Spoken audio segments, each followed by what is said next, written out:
Okay guys, this is a video for the people that really want to look at the text size, and I'm going to compare Bibles that you might be familiar with. That way you can decide if the Quentel New King James from Schuyler is something that you want to get. Yesterday was my reveal opening and pretty much just me going gaga over it, which is not hard to do because it's so beautiful. And I wanted to show on film how the grain is on this Bible, and catching the color is a little bit weird with the camera. I've tried it in different functions, so I just kind of try to show it in different lights and different angles, and I take pictures of it, and it's really hard to grab that purple. It's really weird. It's dark. As you can see, there's grain right in this. When I first got it, I was thinking there was something wrong with the spine, but because sometimes spines can be broken, things like that. This thing's solid as a rock. It has a thicker grain pattern right through here that goes kind of at an angle and then up into the top here, and it took me a while to figure that out.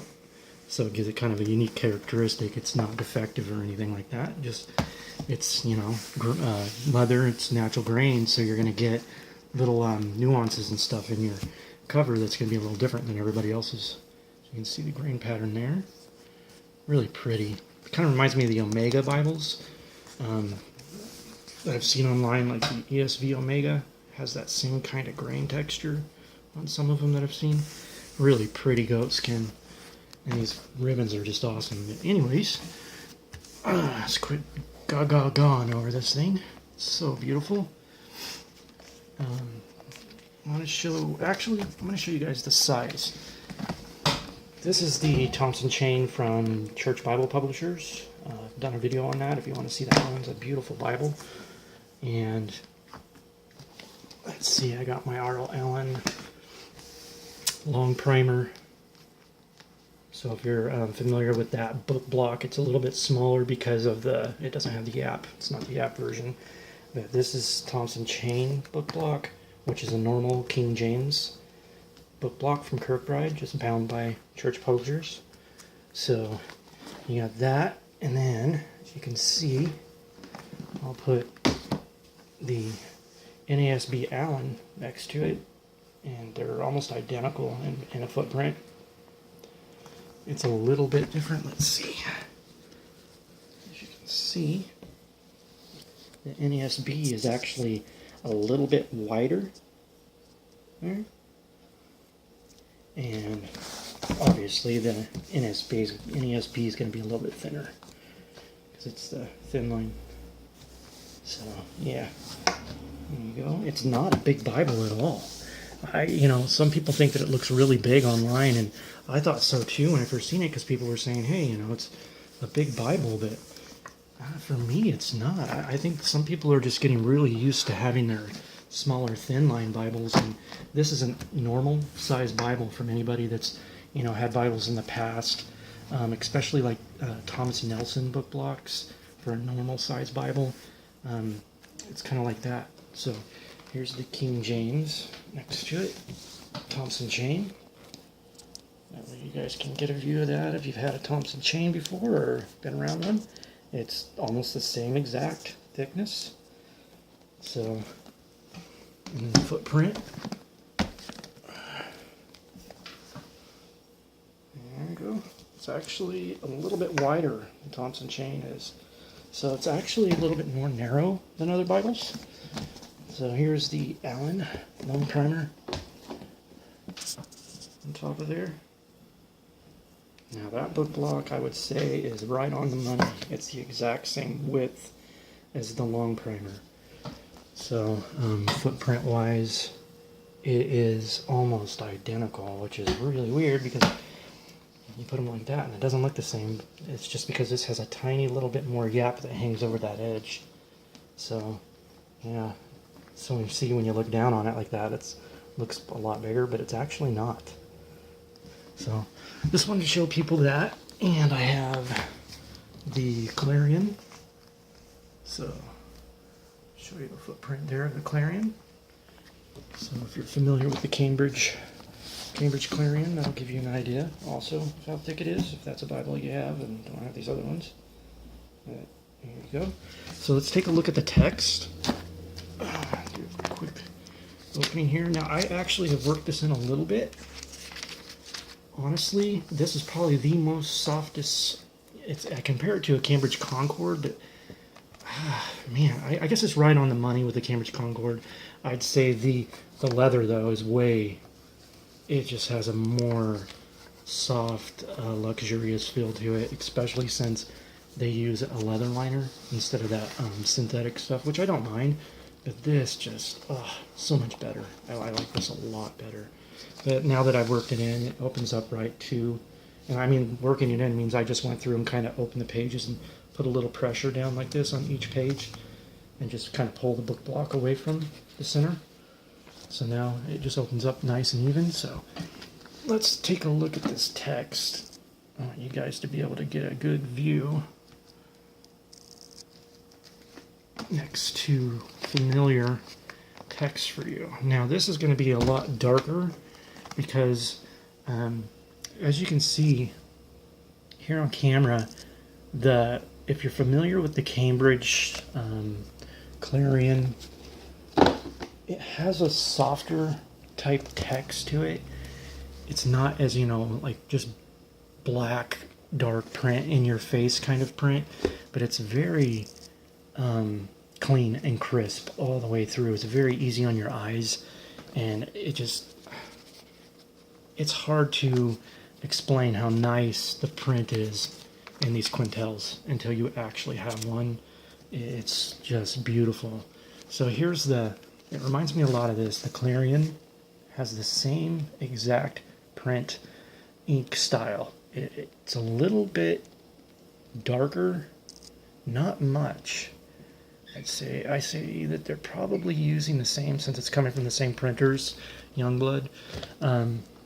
It's right on the money of having that same color, same kind of print ink. So if that's something you're familiar with, be aware of that. And this text is just huge. My wife is like, "Is that a large print?" And I'm like, "No, it's just a really nice Milo font." I don't consider, some people would consider it a large print. It's 11 point font. I think it's 11.5 or 11 point something like that. It's so good. It's so good, guys. It's amazing. Beautiful, beautiful print. It has such good spacing in there, and these numbers that they darken make finding your verses really easy, your cross references, and then even finding your different manuscripts and word translations are so easy to find because of the points, the numbers, and the darkness of them. It just stands out really good when you're reading. Very beautiful, and the line matching is excellent. Just beautiful line matching. Here you'll see the R.L. Allen text block, which is very, very dark on the long primer. So as you see it next to long primer's text here, let me try to get this on there a little bit better without hurting any of my pages. There you go. As you can see, the long primer is a lot darker. So, but this isn't faded text, it's just very clean. See, as I zoom in on there, it's hard to explain. It's just very clean, crisp text. Now the R.L. Allen has a very bold black text. So if that's something you like, you'd really like the long primer. Sometimes you might find a word that has a little breakup in it though, in these older Allen prints. But this one's pretty nice, I like it. Anyways, let's jump over. Oh, I love these colored verse numbers. It's just beautiful. Right, let's put it next to the Thompson chain here. So if you have a Thompson, see the difference here. Put that next to the Thompson chain. Very small print that the Thompson has. And then I want to show, this is the one that I really want to show the most, is the NASB, which is my favorite print text style and book block right now. It's next to the Schuyler. I love the NASB Lockman Foundations print style. Is just amazing. I love it. So it's like one of those things you love two different styles. But here's your R.L. Allen NASB. Oh, damage my paper here. Hold on a second. Put this here.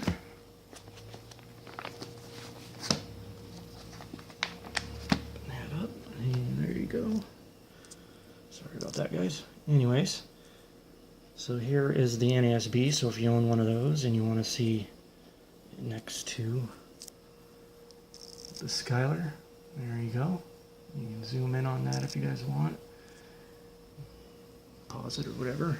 But it has kind of that same text kind of style, which I just love. It's a newer font, but it's not like a square. It's got just kind of a bubble, kind of smooth look to the print, and I love that. I don't care for the new like Holman's CSB, some of their prints that they do now, the newer styles. A lot of people like that style. It's kind of like a blocky square print. I don't have one to actually show anybody. I don't care for that style very much. But anyways, guys, I wanted to show you what the print and everything look like and the size. That way, if you do decide to get the Schuyler, you'll know what you're getting. And man, look at that. Just beautiful ribbing. So awesome. Just love this Bible, guys.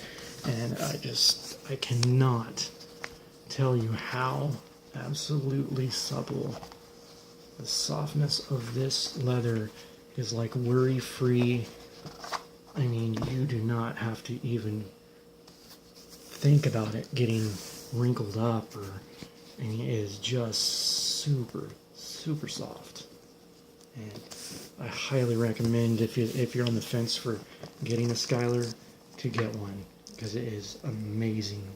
These Bibles are beautiful, and they're, to me, a level better than the Allens in a way, and the Cambridge Bibles, because of the whole package. Allen has the yaps, and they do have the quality. They're all on the level of the same premium quality, but it's hard to explain that. I think Schuyler just goes that extra mile. Their paper, the softness, the print, the line matching, and then the leather is just a different level. It's softer. Yeah, it's hard to explain. Just super soft. So if that's something you guys are interested in, get one. You know, it's a beautiful Bible. I love that print, and the stitching is just amazing. So anyways, guys, God bless, and I'll see you when I get my ESV here in the mail pretty soon. And take it easy. God bless.